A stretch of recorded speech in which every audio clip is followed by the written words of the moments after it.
Assalamu alaikum everyone. I am Oli, your ICT instructor. Welcome to BCPI Learn with Oli Bhai YouTube channel. আজ আমরা শুরু করতে যাচ্ছি intermediate ICT বইয়ের 6 নম্বর অধ্যায় ডেটাবেস ম্যানেজমেন্ট সিস্টেমের board question solving class solve class হিসেবে আজকে আমরা দেখব চট্টগ্রাম বোর্ড 2017 এবং বরিশাল বোর্ড 2017। তাহলে শুরু করা যাক। চট্টগ্রাম বোর্ড 2017 এখানে একটা টেবিল দেওয়া আছে। Roll name, father's name, date of birth, table 1, table 2, roll name, group, GPA. আচ্ছা, প্রথম কোয়েশ্চেন, রেকর্ড কি? তোমরা হয়তো থিওরি ক্লাসে পড়েছো রেকর্ড কি। অনেকগুলো ফিল্ডের সমন্বয়ে গঠিত হয় একটি রেকর্ড, কিংবা হচ্ছে ডেটা টেবিলে একটি রো বা সারিকে রেকর্ড হিসেবে বিবেচনা করা হয়। এরপর খ নাম্বার, কেন ডেটা এনক্রিপশন করতে হয় বর্ণনা করো। গ নাম্বার, উদ্দীপকের টেবিল 2-তে রোল ফিল্ডটি না থাকলে কি সমস্যা হতো। উদ্দীপকের টেবিল 1 ও টেবিল 2 এর মধ্যে রিলেশন তৈরির শর্তগুলো বিশ্লেষণ করো। তাহলে এগুলোর উত্তরগুলো দেখে নেওয়া যাক। রেকর্ড কি? উত্তর হবে অনেকগুলো ফিল্ডের সমন্বয়ে গঠিত হয় একটি রেকর্ড। ডেটা টেবিলের একটি রো বা সারিকেই রেকর্ড হিসেবে বিবেচনা করা হয়। যদি কোনো টেবিলের গ্রাহকের নাম ও ঠিকানা লিপিবদ্ধ থাকে তবে সেই গ্রাহকের নাম ও ঠিকানা মিলে হবে একটি রেকর্ড। এরপর খ নাম্বার, কেন ডেটা এনক্রিপশন করতে হয় বর্ণনা করো। এর উত্তর হিসেবে তোমরা দিতে পারো, ডেটা নিরাপত্তার জন্য বিশেষ ধরনের পদ্ধতি হলো ডেটা এনক্রিপশন। ব্যবহারকারী তার যে সমস্ত ডেটাকে অন্যের অ্যাক্সেস দিতে চান না, এটি সে সমস্ত ডেটাকে সুরক্ষিত ও নিরাপদ রাখে। এছাড়া ডেটা এনক্রিপশন করার মাধ্যমে ভাইরাস থেকে কম্পিউটারগুলোকে রক্ষা করা যায়। এসব কারণে ডেটা এনক্রিপশন করতে হয়।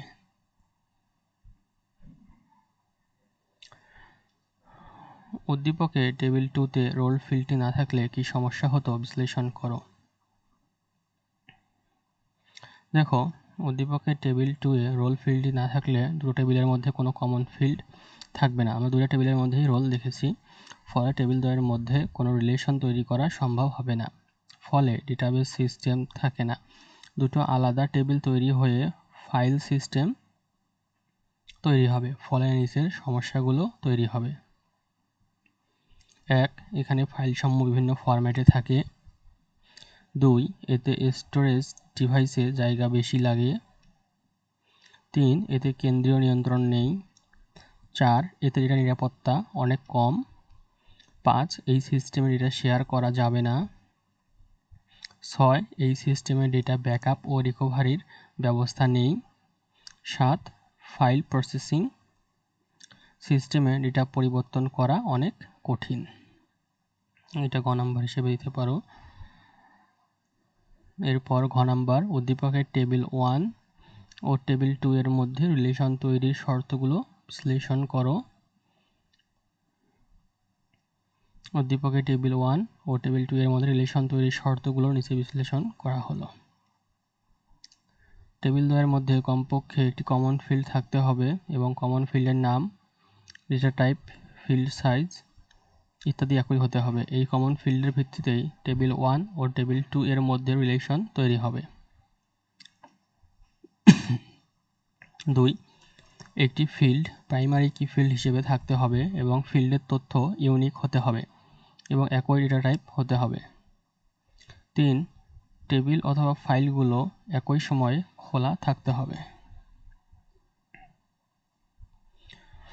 তাহলে এই 3টা পয়েন্ট দিলেই আমাদের এই উত্তরটা হয়ে যাবে। এরপর আমরা বরিশাল বোর্ড 2017 এর সিকিউ সলভ করব। তাহলে এখানে একটা টেবিল দেওয়া আছে যেখানে রোল নেম সিটি দেওয়া আছে। এরপর টেবিল 1 আর এটা table 2, roll, total marks, grade. প্রথম কোশ্চেন, স্কেল কি? স্ট্রাকচার, কোয়েরি, ল্যাঙ্গুয়েজ কিংবা অবাণিজ্যিক। কোয়েরি ল্যাঙ্গুয়েজ দিলেও হবে।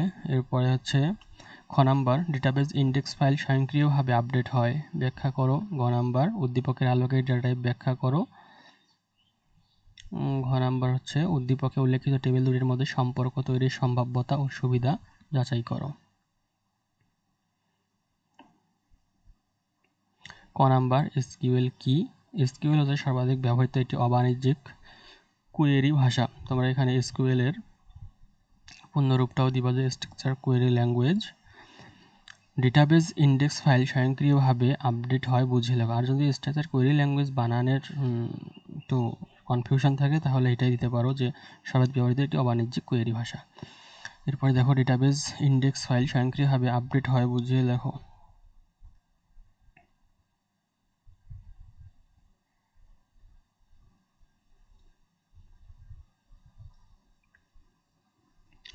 উত্তর হিসেবে দিতে পারো, ডেটাবেজে ইন্ডেক্স ফাইল স্বয়ংক্রিয়ভাবে আপডেট হয়। মূলত ডেটাবেজ ইন্ডেক্স করা হলো ফিল্ডের রেকর্ডগুলো সাজানো। ডেটাবেজ ফাইলকে ইন্ডেক্স করা হলে নতুন ইন্ডেক্স ফাইল তৈরি হয় এবং মূল ডেটাবেজ ফাইল অপরিবর্তিত থাকে। এর ফলে নতুন কোনো ডেটা বা রেকর্ড সংযোজন হলে ইন্ডেক্স ফাইলগুলো স্বয়ংক্রিয়ভাবে আপডেট হয়ে যায়।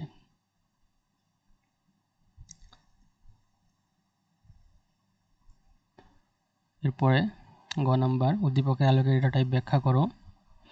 উদ্দীপকে রোল ফিল্ডের ডেটা টাইপ হচ্ছে ইন্টিজার।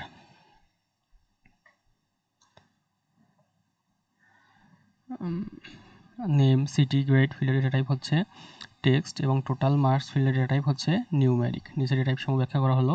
ইন্টিজার, অঙ্ক বা সংখ্যা দিয়ে সিরিজ জাতীয় ডেটা লেখার জন্য ইন্টিজার ডেটা টাইপ ব্যবহার করা হয়। এই ডেটা টাইপ ধনাত্মক ও পূর্ণ সংখ্যার মান থাকতে পারে। ইন্টিজার ডেটা টাইপের উপর গাণিতিক অপারেশন করা যায়। সিরিজ জাতীয় ডেটার যেমন সিরিয়াল নম্বর, আইডি নম্বর, রোল নম্বর ইত্যাদি ক্ষেত্রে ইন্টিজার ডেটা টাইপ ব্যবহারের সুবিধা হচ্ছে এই ডেটা টাইপের সাথে অটো ইনক্রিমেন্ট বৈশিষ্ট্য জুড়ে দেওয়া যায়।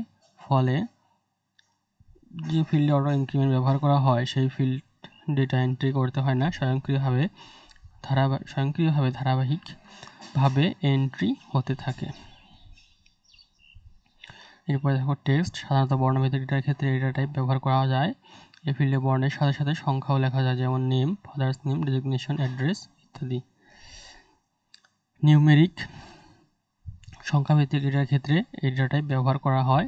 এই ফিল্ডে পূর্ণ সংখ্যা, দশমিক যুক্ত সংখ্যা লেখা হয়, যেমন মার্কস, জিপিএ, মোবাইল নাম্বার ইত্যাদি। এরপর ঘ নাম্বার, উদ্দীপকে উল্লেখিত টেবিল দুটির মধ্যে সম্পর্ক তৈরির সম্ভাব্যতা ও সুবিধা যাচাই করো। উদ্দীপকে উল্লেখিত টেবিল দুটির মধ্যে ওয়ান টু ওয়ান সম্পর্ক, ওয়ান টু ওয়ান রিলেশন তৈরি করা সম্ভব যদি দুটি টেবিলের মধ্যে এমনভাবে রিলেশন স্থাপন করা হয় যে কোনো ডেটা টেবিলের একটি রেকর্ডের সাথে অন্য টেবিলের একটি রেকর্ডের সম্পর্ক থাকে, তখন তাকে ওয়ান টু ওয়ান রিলেশন বলে। এখানে টেবিল 1 এর প্রথম ফিল্ড রোলের সাথে টেবিল 2 এর প্রথম ফিল্ড রোলের প্রত্যেকটি রেকর্ডের মিল রয়েছে। সুতরাং টেবিল দুটির কমন ফিল্ড হচ্ছে রোল। এই কমন ফিল্ডের ভিত্তিতে টেবিল দুটির মধ্যে ওয়ান টু ওয়ান সম্পর্ক তৈরি করা সম্ভব।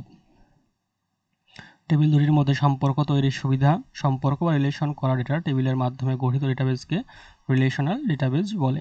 রিলেশনাল ডেটাবেজের সুবিধাসমূহ হলো: 1. রিলেশনাল ডেটাবেজ ব্যবহারের সাহায্যে সহজেই একাধিক ডেটা টেবিল থেকে ডেটা ব্যবস্থাপনা করা যায়। 2. বড় ডেটাবেজকে ভেঙে আলাদা ডেটা টেবিল তৈরি করে রিলেশনশিপের মাধ্যমে ডেটা নিয়ে কাজ করা যায়। তাহলে নো মোর টুডে, আজ এই পর্যন্তই। আল্লাহ হাফেজ।